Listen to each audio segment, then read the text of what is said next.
औज़ुबिल्लाहिमिनश्शैतानिर्रजीम बिस्मिल्लाहिर्रहमानिर्रहीम। हज़रत अवैस करनी को जन्नत के दरवाज़े पर क्यों रोक लिया जाएगा? हज़ूर अकरम सल्लल्लाहु अलैहि वसल्लम ने फरमाया कि जब लोग जन्नत में जा रहे होंगे तो अवैस करनी को जन्नत के दरवाज़े पर रोक लिया जाएगा। हज़रत अवैस करनी कौन है? अवैस नाम है, आमर के बेटे हैं, मुराद कबीला है, करन उनकी शाह है और यमन उनकी रिहायशगाह थी। हजरत ने माँ की हद दर्जा खिदमत की, वो आसमानों तक पहुंची। हजूर सल्लल्लाहु अलैहि वसल्लम की खिदमत में हाजिर नहीं हो सके। जिब्राईल अलैहिस्सलाम आसमान से पहुंचे और इनकी बात को हजूर सल्लल्लाहु अलैहि वसल्लम ने बयान किया। चूंकि हजूर देख रहे थे कि आइंदा आने वाली नस्लें अपनी माओं के साथ कैसा सलूक करेंगी। एक साइल ने सवाल किया, या रसूलल्लाह सल्लल्लाहु अलैहि वसल्लम, क़यामत कब आएगी? तो आपने अरशाद फरमाया, मुझे नहीं मालूम कब आएगी। तो साइल ने कहा कि कोई निशानी तो बता दे। तो आप सल्लल्लाहु अलैहि वसल्लम ने फरमाया, जब औलाद अपनी माँ को जलील करेगी तो क़यामत आएगी।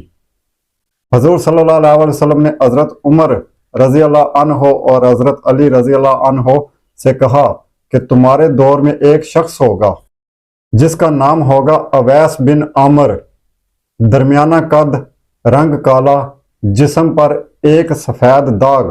हजूर सल्लल्लाहु अलैहि वसल्लम ने उनका हुलिया ऐसे बयान किया जैसे सामने देख रहे हो।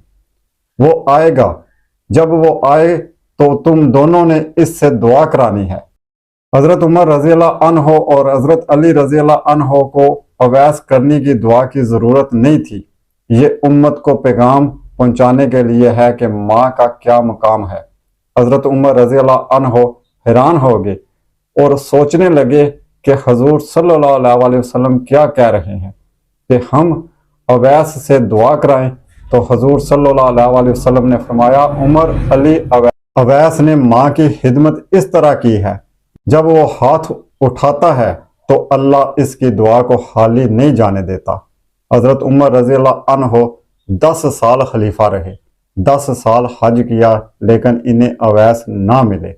एक दिन सारे हाजियों को इकट्ठा कर लिया और कहा कि तमाम हाजी खड़े हो जाओ। आपके हुक्म पर तमाम हाजी खड़े हो गए। फिर कहा कि सब बैठ जाओ, सिर्फ यमन वाले खड़े रहो। तो सब बैठ गए और यमन वाले खड़े रहे। फिर कहा, यमन वाले सारे बैठ जाओ, सिर्फ मुराद कबीला खड़ा रहे। फिर कहा, मुराद वाले सब बैठ जाओ, सिर्फ करन वाले खड़े रहो। तो मुराद कबीले वाले बैठ गए, सिर्फ एक आदमी बचा और हजरत उमर ने कहा कि तुम करनी हो? तो इस शख्स ने कहा, हाँ मैं करनी हूँ। तो हजरत उमर ने कहा कि अवैस को जानते हो? तो इस शख्स ने कहा, हाँ जानता हूँ, मेरे भाई का बेटा है, मेरा सक्का भतीजा है, इसका दिमाग ठीक नहीं, आप क्यों पूछ रहे हैं? तो हजरत उमर रजी अल्लाह अन्हो ने कहा कि मुझे तो तेरा दिमाग सही नहीं लग रहा।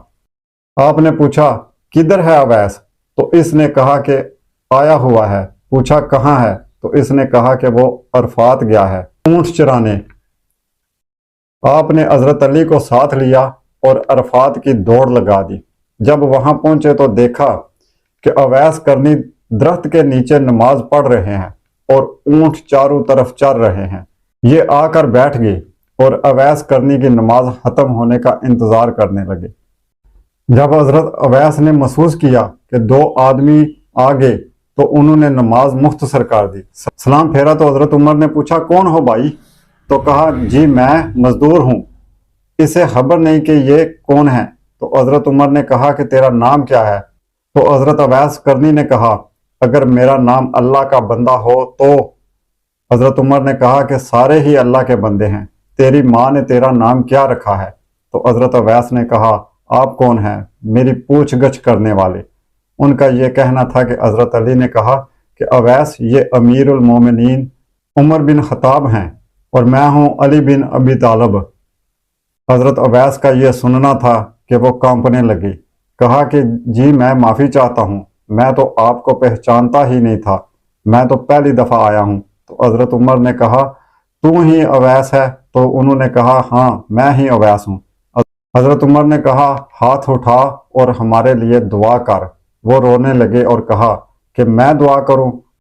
آپ لوگ سردار اور میں نوکر آپ کا، میں آپ لوگوں کے لیے دعا کروں؟ تو حضرت عمر نے کہا ہاں، اللہ کے نبی نے فرمایا تھا عمر اور علی جیسی ہستیوں کے لیے حضرت اویس کے ہاتھ اٹھوائے گے۔ کس لیے؟ اس کے پیچھے جہاد نہیں، تبلیغ نہیں، تصوف نہیں، اس کے پیچھے ماں کی خدمت ہے۔ جب لوگ جنت میں جا رہے ہوں گے تو حضرت اویس کرنی بھی چلیں گے۔ اس وقت اللہ تعالیٰ فرمائیں گے کہ باقیوں کو جانے دو اور اویس کو روک لو۔ اس وقت حضرت اویس کرنی پریشان ہو جائیں گے اور کہیں گے اے اللہ، آپ نے مجھے دروازے پر کیوں روک لیا؟ تو اس وقت اللہ تعالیٰ فرمائیں گے کہ پیچھے دیکھو۔ جب پیچھے دیکھیں گے تو پیچھے کروڑوں اربوں کی تعداد میں جہنمی کھڑے ہوں گے۔